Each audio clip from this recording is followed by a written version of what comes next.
Hello everyone, welcome to Fullmoon Movies. There are very few comedies that feel misunderstood at the moment of their release, only to age into something far more unsettling and relevant with time. The Cable Guy is one of those films. Marketed in 1996 as a Jim Carrey comedy at the height of his manic stardom, audiences walked in expecting rubber-faced antics and harmless laughs. Now, what they got instead was a dark, uncomfortable satire about loneliness, obsession, and the way modern media replaces genuine human connection. And that tonal mismatch is exactly what the film failed initially and why it still resonates now.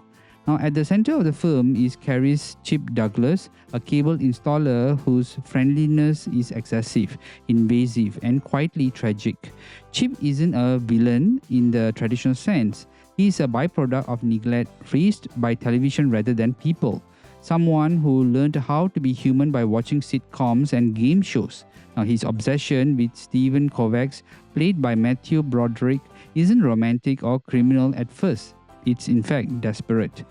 Chip wants friendship the only way he knows how, through forced proximity, shared screen, and emotional shortcuts. Now, what makes Carrey's performance so fascinating is how restrained it is compared to his other works from the same period. Yes, there are moments of absurdity, but underneath them is something hollow and wounded. Chip doesn't laugh because he's happy. He laughs because he doesn't know what else to do. His body language, his fixed smiles, his inability to read social boundaries, all of it paints a portrait of someone deeply damaged by isolation. Carrey is weaponizing his comic persona here, turning what once felt joyous into something unsettling. Matthew Broderick's Steven is the perfect counterbalance. He is not especially likable, not especially cruel, just self-absorbed and emotionally unavailable. Now that's important because The Cable Guy isn't a story about good versus evil. It's about incompatibility and indifference. Steven doesn't mean to hurt Chip, but he also doesn't see him as a fully human. He treats him as a service, a utility, something you cancel when it becomes inconvenient. Now that dynamic is the film's emotional engine. Director Ben Stiller deserves enormous credit for committing fully to the film's tone. He doesn't soften the edges. He leans into discomfort, awkward pauses, and tonal whiplash. Now, the scenes that could have been played for a broad comedy are instead staged with tension. The infamous medieval jostling sequence isn't funny because it's silly. It's funny because it's terrifying. Now, Stiller frames the chip as both ridiculous and threatening, forcing the audience to confront their own reaction to social outsiders.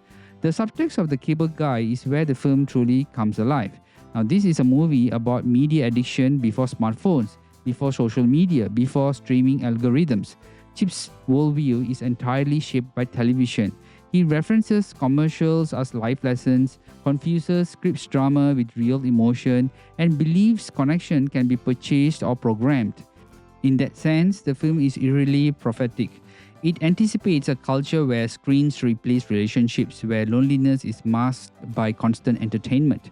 There's also a sharp critique of masculinity running through the film. Chip doesn't know how to form a male friendships because no one taught him how. Steven, meanwhile, clings to shallow relationships and avoids emotional vulnerability. Their conflict isn't just personal, it's cultural.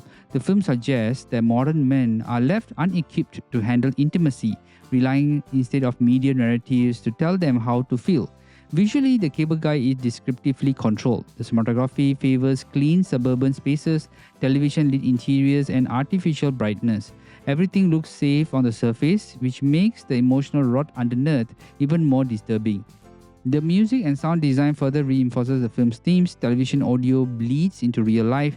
Game shows, jingles, and pop culture references blur the lines between entertainment and identity. Chip doesn't just consume media, he lives inside it. Even moments meant to be romantic or dramatic are undercut by artificiality, reminding us that these characters are emotionally meditated rather than emotionally present.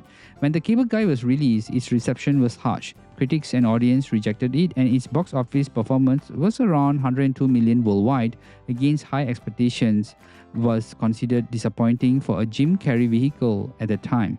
Now, the backlash wasn't just about tone, it's also about betrayal. Audiences felt tricked. They wanted comfort, not confrontation. But time has been kind to the film. precisely because the world caught up to its ideas. Watching The Cable Guy today, it feels less like a dark comedy and more like a social diagnosis. The fear it taps into, like that we are becoming emotionally illiterate, mediated beings, is no longer abstract. Chip Douglas feels like a prototype for the digital age, someone whose identity is assembled from content, whose need for validation turns obsessive, and the whole loneliness becomes dangerous when ignored. Now, with more people engaged in social media, this has become reality. The ending of the film is deliberately unresolved. Chip isn't redeemed, but he isn't destroyed either. He's institutionalized, removed from society rather than understood by it.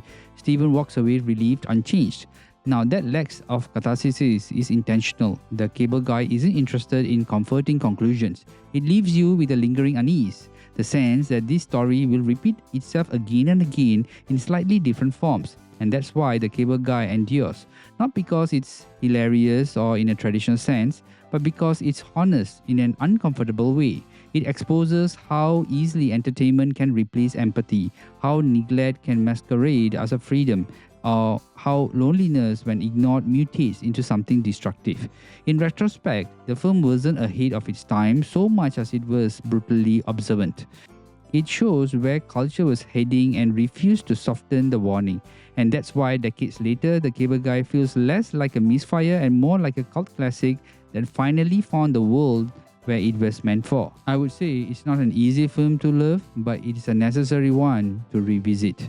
Now, this movie is a must-watch.